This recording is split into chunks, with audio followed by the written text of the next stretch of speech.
حضرت یونس علیہ السلام اللہ تعالیٰ کے ایک بہت ہی برگزیدہ نبی گزرے ہیں۔ آپ کا تعلق بنی اسرائیل سے تھا۔ آپ عراق کے سب سے مشہور اور قدیم شہر نینوا کے رہنے والے تھے۔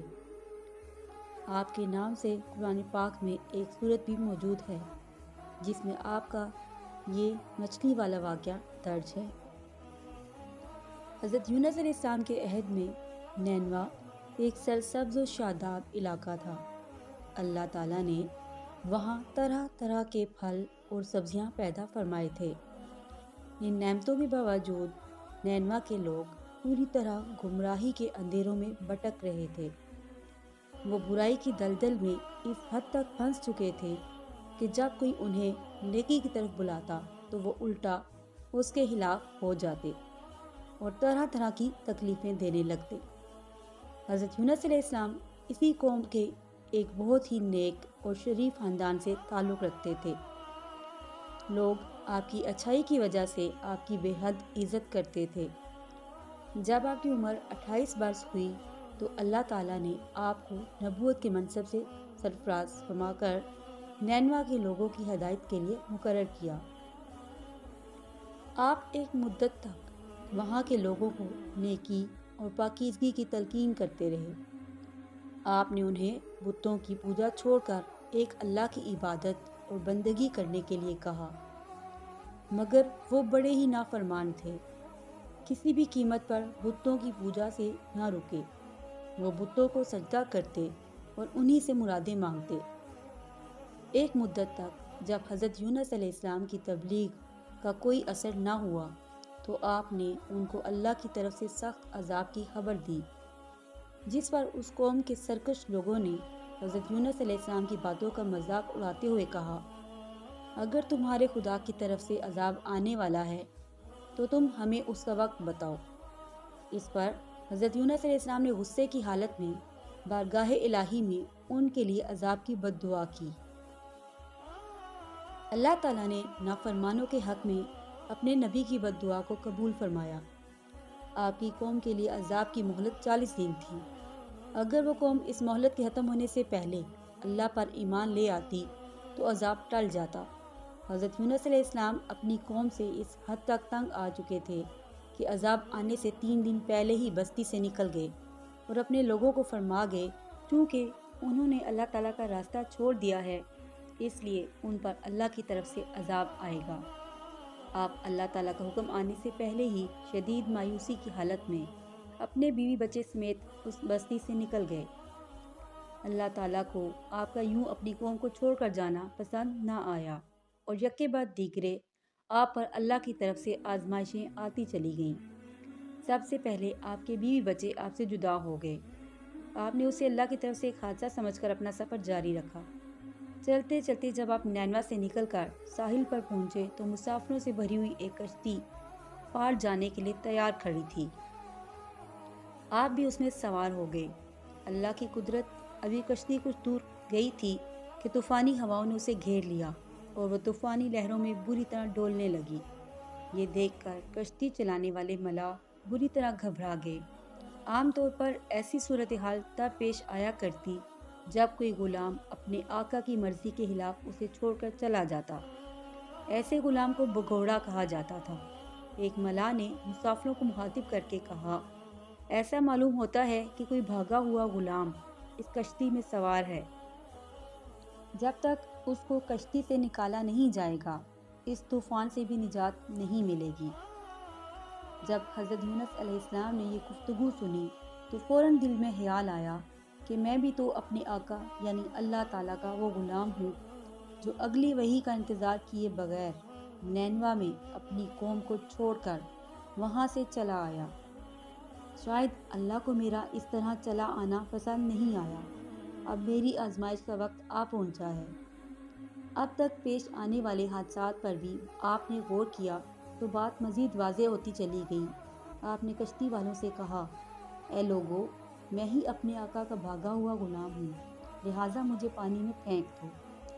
سب مسافر اور ملاح حیرت سے آپ کو دیکھنے لگے۔ وہ آپ کو اور آپ کے خاندان کو اچھی طرح جانتے تھے۔ آپ کی شرافت اور نیکی کا بھی انہیں علم تھا۔ بھلا یہ کیسے ہو سکتا ہے کہ آپ بگوڑے غلام ہوں۔ انہوں نے آپ کی بات پر کوئی دھیان نہ دیا اور کشتی میں سے قیمتی سامان پانی میں پھینکنے لگے۔ اس وقت کے رواج کے مطابق ایسا کرنے سے بھی طوفان ٹل جایا کرتا تھا، لیکن اس کے باوجود طوفان نے ٹلنے کا نام نہیں لیا۔ اس دوران حضرت یونس علیہ السلام مسلسل اصرار کرتے رہے کہ آپ ہی بگوڑے غلام ہیں، لہٰذا آپ کو فوراً کشتی سے پھینک دیا جانا چاہیے۔ آخر یہ طے ہوا کہ قرعہ اندازی کی جائے اور جس کا نام نکلے اس کو پانی میں پھینکا جائے۔ چنانچہ 3 مرتبہ قرعہ اندازی کی گئی اور تینوں مرتبہ حضرت یونس علیہ السلام کا ہی نام نکلا۔ اب کشتی والے آپ کی بات ماننے پر مجبور ہو گئے اور انہوں نے نہ چاہتے ہوئے بھی حضرت یونس علیہ السلام کو طوفانی لہروں کے سپرد کر دیا۔ جو ہی آپ پانی میں گرے، اسی وقت اللہ تعالیٰ کے حکم سے ایک مچھلی نے آپ کو زندہ نگل لیا۔ اللہ تعالیٰ نے مچھلی کو حکم دیا، یونس تیرے پاس امانت ہے، تیری غذا نہیں ہے، ان کو کوئی تکلیف نہ ہو۔ مچھلی نے اپنے مالک کے حکم کی تعمیل کی اور آپ کو اپنے پیٹ میں لیے پانی میں سفر کرنے لگی۔ جب حضرت یونس علیہ السلام نے محسوس کیا کہ ابھی وہ زندہ ہیں تو بارگاہ خداوندی میں اپنی ندامت کا اظہار کیا اور عرض کی، اے پروردگار، تیرے سوا کوئی عبادت کے لائق نہیں، میں تیری پاکی بیان کرتا ہوں اور بے شک میں نے خود ہی اپنے نفس پر ظلم کیا ہے۔ آپ لگاتار اللہ تعالیٰ سے معافی طلب کرتے ہوئے یہ دعا مانگتے رہے، تیرے سوا کوئی معبود برحق نہیں، تو پاک ہے، بے شک میں ظلم کرنے والوں میں سے تھا۔ اللہ تعالیٰ غفور الرحیم ہے، جب کوئی صدقے دل سے توبہ استغفار کرتا ہے تو اللہ تعالیٰ اسے قبول فرماتا ہے۔ اللہ تعالیٰ نے حضرت یونس علیہ السلام کی توبہ بھی قبول فرمائی اور مچھلی کو حکم دیا کہ ان کو کنارے پر اگل دے۔ مچھلی نے ایسا ہی کیا اور آپ کو ساحل کی ریت پر اگل دیا۔ مچھلی کے پیٹ میں رہنے سے آپ بہت لاغر اور کمزور ہو گئے تھے۔ اللہ تعالیٰ کے حکم سے کنارے پر ایک بیل اگ آئی جس کے نرم و ملائم پتوں نے آپ کو ڈھانپ لیا۔ جب آپ کی حالت کچھ سنبھلی تو آپ اسی مقام پر جھونپڑی بنا کر رہنے لگے۔ کچھ عرصے بعد اس بیل کی جڑ کو کیڑا لگ گیا جس سے وہ سوکھنے لگی۔ یہ دیکھ کر حضرت یونس علیہ السلام کو بہت دکھ ہوا۔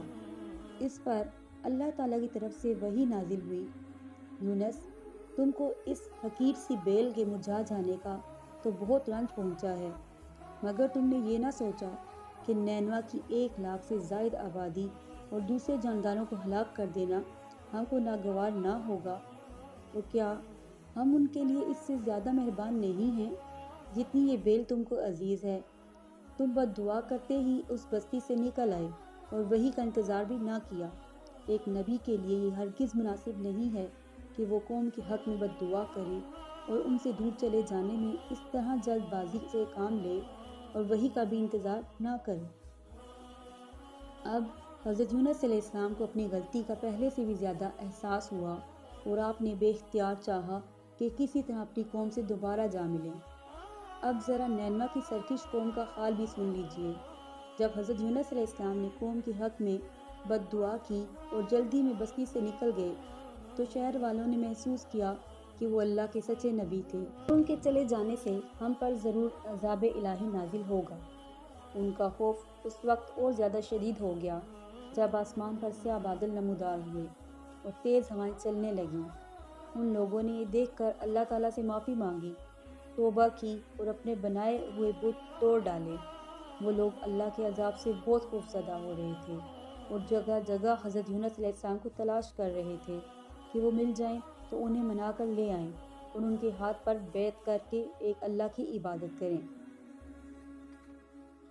جب باوجود تلاش کے بھی حضرت یونس علیہ السلام ان کو نہ ملے تو انہوں نے بارگاہ خداوندی میں گڑ گڑا کر اپنے پچھلے گناہوں کی معافی مانگی اور سچے دل سے توبہ استغفار کی اور بستی سے باہر نکل کر کھلے میدان میں رو رو کر خدا کی بارگاہ میں معافی کے طلبگار ہوئے۔ ان کی گریہ وزاری اور توبہ قبول ہوئی اور وہ عذاب الہی سے بچ گئے۔ اس طرح تمام نینوا والے مسلمان ہو گئے۔ اب حضرت یونس علیہ السلام کو خداوند کریم نے حکم دیا کہ وہ دوبارہ نینوا جائیں اور قوم کو نیکی اور ہدایت کی تبلیغ کریں تاکہ خدا کی مخلوق ان سے فیضیاب ہو۔ جب قوم نے آپ کو دیکھا تو وہ بہت خوش ہوئی انہوں نے آپ کا شاندار استقبال کیا اور آپ کی رہنمائی میں دین و دنیا کی کامرانیاں حاصل کرتی رہیں۔ آپ 31 برس تک اپنی قوم میں رہے اور وہ اللہ کے بتائے ہوئے راستے پر چلتی رہی۔